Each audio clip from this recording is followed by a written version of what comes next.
Une plateforme qui va permettre aux enseignants, aux formateurs, aux experts de prendre des contenus. Donc ça peut être un podcast, ça peut être un PDF, de la vidéo, qu'importe.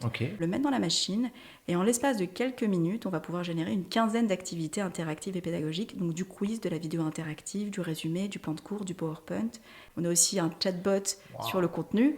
Donc on vient automatiser la conception pédagogique. J'aime bien donner l'exemple à l'époque, on avait Photoshop.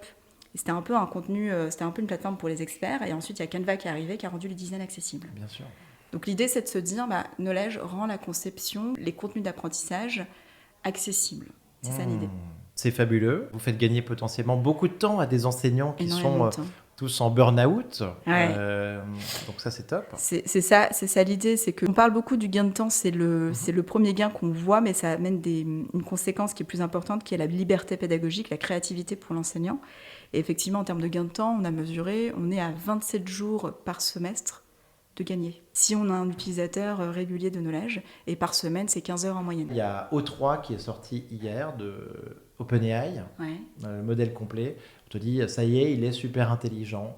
Il a l'équivalent d'un test de QI sur le Mensa norvégien de 120, quoi, tu vois. Donc on est passé de l'autre côté, tu vois, d'une échelle de QI.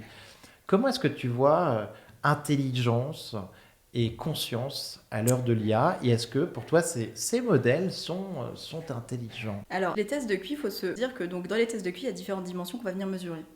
Il y a ce qu'on appelle l'intelligence cristallisée, donc là c'est les connaissances, qu'est-ce que je connais, ce que je ne connais pas, et l'intelligence fluide, c'est notre capacité de raisonnement, la vitesse de traitement, notre capacité en mémoire de travail.